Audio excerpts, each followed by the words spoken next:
To help explain my philosophy of leadership, I want to use the example of our layer chickens that you can see here.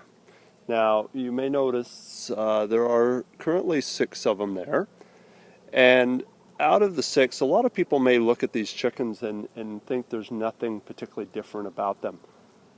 However, I can tell you that's not the case. If you'll notice the one that's over by the bricks near the flower bed in the back there, that particular chicken tends to be very unique from the other 5. It's one that is a lot more adventurous. It's one that doesn't mind separating itself from the herd. However, at the same time, it's also one that probably requires the most support, because it'll be the one that finds itself by itself. When it realizes that it's alone, it starts clucking and making a lot of racket and a lot of noise, and the other 5 will come back and join it at that point.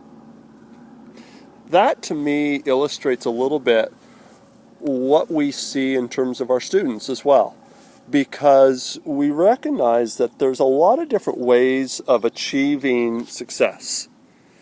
That chicken lays its egg just like all the others. That chicken eats just as well as the others. It's just as large, but it goes about it in a very unique and different way. It's a way, however, that we would also describe as being at risk. It's one that's probably the most vulnerable to predators. It's one that will make poor decision making at times. It's one that will find itself in a situation where it's not sure how it got there and it's not sure how to get out of it. And so that's why with our chickens, we have to provide a certain amount of mentoring. We have to provide a certain amount of training. What's also interesting about the chickens, though, is routine and consistency enable them to learn just as well as any other human or animal. They know, if you notice, our sun is starting to go down. I can guarantee you that our chickens in about an hour are going to be making their way over to the chicken coop. And again, you'll notice what we end up doing here is we keep the door open, because they know when to come back home. They know where to head. We don't actually have to herd them in. We come out when the sun goes down. In this particular case, it'll be around 8:30, 9 o'clock. And all 6 of them will be in that house. All 6 of them will be laying their eggs. All 6 of them will be ready to spend the night in its safe place.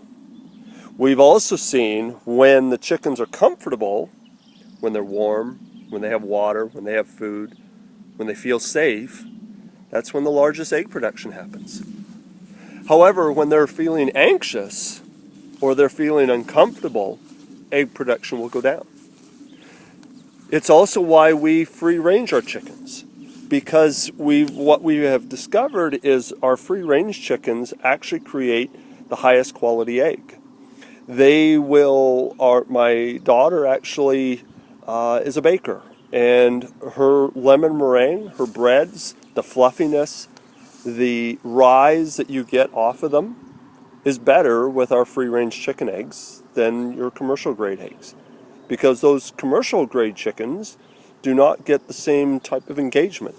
They don't get the same type of inquiry. They don't get the same type of creativeness and sense of community that our free-range chickens have. And so when you think about, from our student standpoint, what our role as leaders is, first and foremost, it's a servant. In my particular case, I'm almost a chicken shepherd, in that we are watching out for them. We're creating opportunities for them to learn, but at the same time recognizing that they're fully capable of doing it on their own, and want to encourage them to do it on their own, because their potential and what they achieve is so much greater when they have that opportunity. I very much see myself as a servant. My role as admin would be to provide whatever resources necessary to the staff and to the students for them to be able to achieve their highest potential. When they have that opportunity, when they have that support, when they have that feeling of safe, that's when you see the greatest achievements.